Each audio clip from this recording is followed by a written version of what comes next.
Is an end coming to Drag Queen Story Hours? It's February 27th, 2025, and these are your headlines. State taxpayer funds could soon be removed from libraries that host Drag Queen Story Hours, where men dressed as women or vice versa read books to young kids. Senate Bill 18 by Senator Brian Hughes would cut off state funding to libraries that facilitate such events, which Senator Hughes says are a form of political activism rather than education. The bill itself says that a municipal library may not receive state or other public funds if the library hosts an event at which a man presenting as a woman or a woman presenting as a man reads a book or a story to a minor for entertainment. Now, laying out the bill in committee in the Senate State Affairs on Thursday, today, Senator Hughes pointed to past instances in Texas where public libraries have hosted drag queen story hours, including in cities like Houston, Dallas, and Austin. They've really happened all over the state. He noted that the founding organization of these events has openly stated its goal is to introduce young kids to gender fluidity and provide them with queer role models. Hughes also referenced a case in Houston where it was discovered that a library had allowed a registered sex offender to participate in the program without even conducting a background check. Now, testimony on the bill was less contentious than similar measures we've seen in the past, and especially the past session 2 years ago.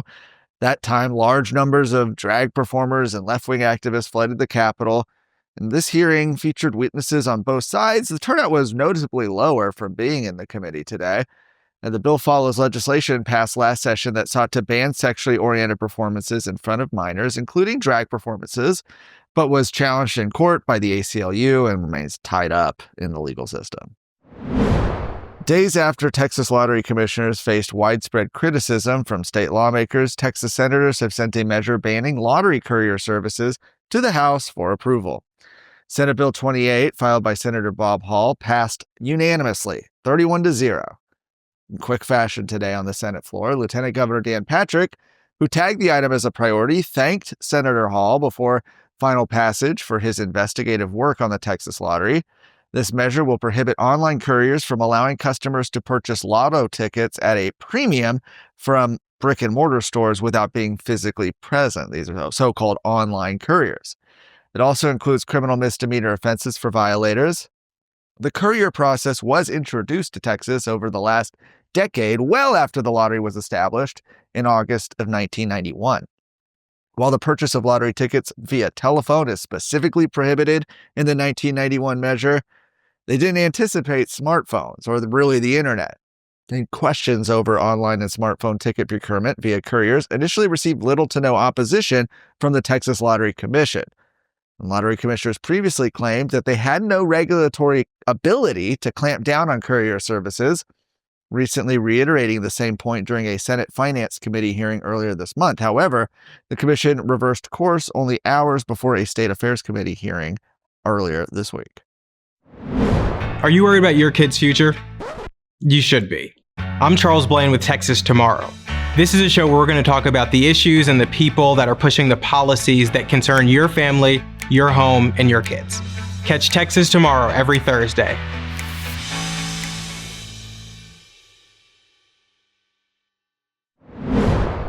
Another school district has been taken over by the Texas Education Agency due to mismanagement by their elected board members.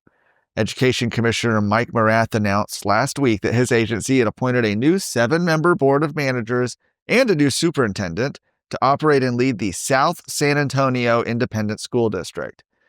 Mike Morath said the takeover followed nearly 2 decades of dysfunction by district administrators and elected trustees that resulted in diminished student academic outcomes, poor financial controls, public distrust, and multiple TEA investigations. TEA took the drastic step of taking over the management of the district after a year-long evaluation period in which the elected Board of Trustees failed to rectify documented governance deficiencies and shortcomings. Allegations include that elected trustees failed to maintain effective control over district finances and operations, failed to hold meetings with enough members present to conduct business, and failed to work with each other or their superintendents to address declining enrollment and budget deficits. For more of today's stories, go to TexasScorecard.com.